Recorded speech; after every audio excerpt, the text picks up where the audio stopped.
মমতা বন্দ্যোপাধ্যায় বাংলার আক্রমণের প্রতিবাদে তিনি রাস্তায় নেমেছে। আমরা নদিয়া জেলা তৃণমূলের কর্মীরা, শ্রমিক, আইএনটিটিউসির কর্মীরা রাস্তায় নেমেছি।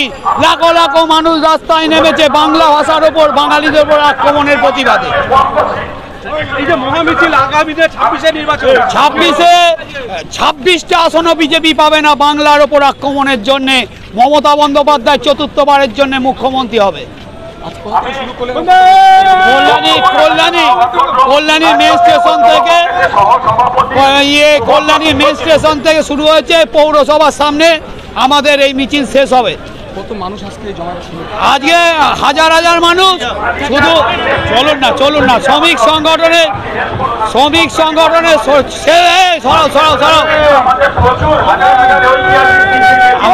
আমাদের হাজার